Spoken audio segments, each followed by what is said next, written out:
what to do if your student is just struggling with a level of drills and they're just not getting it, even with you kind of repeating it. So let's say I'm doing an I2 drill with a student. This is number 8, and they're really not getting it what to do. So if I say skies, what we're going to do with this word though is we're going to stretch it out and we're going to put it on our fingers, or we're going to stretch it out and we're going to pull tiles down, one for each sound. I like to use tiles, or you can use any objects really that have different colors. I would say, okay, the word is skies,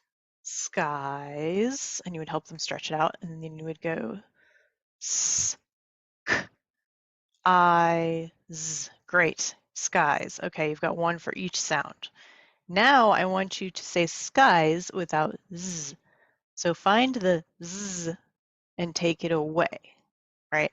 So they have to touch and say and find the z. Eyes. Okay, this is the z. We're going to take it away. Now what word do I have left? Sky. It's helpful if they touch each square or click on each square if it's on the computer, or if they touch each object, whatever it is. They can also probably do this on their fingers, so you could, or tapping out on their arm even. So you could say skies, eyes. Okay, now what is it without z? Sky, right? And then they'd blend that together, sky. Or if you did it on your fingers, eyes. Now take z away, sky. All of those are options, and you can kind of try out different ones and see what works. So that's what it might look like if it's just one where they take away a sound. What it might look like if you do a more of a replacement one. Let's say, for example, it's G1 again. Let's say the word is cube. So I would ask my student to build the word cube, or put the word cube on their fingers after they stretch it out. So cube, and then they might go cube. Cube has 3 sounds. Cube. Now find k. Here's k. And then they're going to get rid of it, and then they're going to replace that one with a t. So they have to find a different color for t. Okay, now it's t. Now touch and say what's the new word. Tube. So cube turned into tube.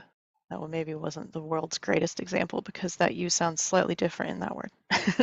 There's a few of these, when I get to them, I cross them out at some point, because they maybe are not quite the same sound that's happening. So if you notice one like that, you can always just skip it. Here's a better one, H2. Okay, the word is grape. So my student would stretch it out, grape, and my student would put it on the tiles.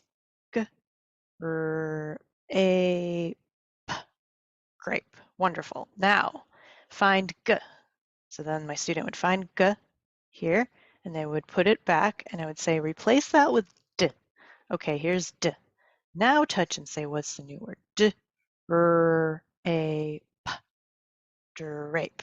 Now, several things can happen during this process. Your student might forget the word by the time they get to the end. That's normal. That's a working memory problem. You can remind them of what the original word was, and then have them touch and say. You can have them go back a step to build the original word again if they've already kind of gotten rid of the sound and then they forgot. Try to see if you can use less words on your own so they don't forget the word by you talking, basically. That happens. So they can replace the g with a d. The other thing that might happen is they might not break the word up into the correct amount of sounds. So for example, I want my student to build break, and they go brr, a, k.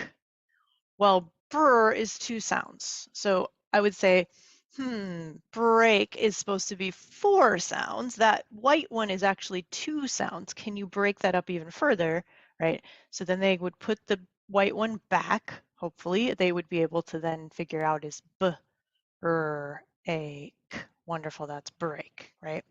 Now what is break without b? So then they would put this one away, and they would say, oh, it's r, a, k. Notice that wouldn't have worked. They wouldn't have been able to do that if they still kept the sounds together like they did. So it's really important that they have the correct amount of sounds built out. Now, once you've determined that they're struggling with a level, and then they need to do this sort of work, go ahead and do several sets of them this way. But each time you reduce the number of words in that set that you're doing multisensory each time, right? So let's say you start with all 10 of them being done this way, multisensory, the first time. And then the second time you do one, maybe you do 8 this way and 2 just auditory, right? And then maybe the third time you do 5 this way and 5 auditory, and then maybe the next time it's all auditory. That usually is a successful process for what I've done with my students, but each student's going to be different and going to need a different amount of multisensory practice when you get to a tricky level. Some students almost never need this though, so it's just kind of an optional thing that I bring in if I really, after me saying the correct answer to them several times, they're still not really getting it. Then I would kind of start doing some of this type of practice. So yeah, hopefully that's helpful. Let me know if you have any questions.